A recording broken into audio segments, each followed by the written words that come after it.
मी ज्याला मत दिलंय त्यालाच माझं मत गेलंय का, हा प्रश्न गेली अनेक वर्ष लोकांना पडलेला आहे. तो कदाचित साहजिकही असेल, पण त्याचं उत्तर आहे की तुम्हीच तपासा.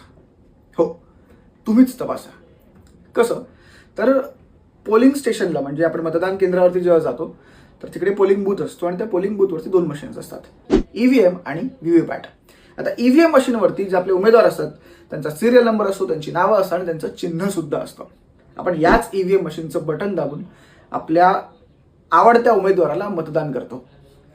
आता ते मतदान त्याला गेलंय का हे कुठे तपासायचं, तर ईव्हीएम मशीनच्या बाजूला एक एटीएम मशीन सारखी व्हीव्हीपॅट मशीन असते.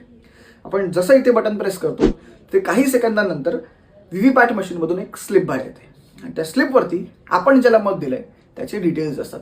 आपण त्या स्लिपला हात लावू शकत नाही, आपण ती स्लिप घरी घेऊन जाऊ शकत नाही. आपण फक्त लांबून ती स्लिप बघायची आणि क्रॉस चेक करायचं की आपण ज्याला मतदान केलंय त्यालाच गेलंय की नाही. 6 ते 7 सेकंद ती स्लिप आपल्या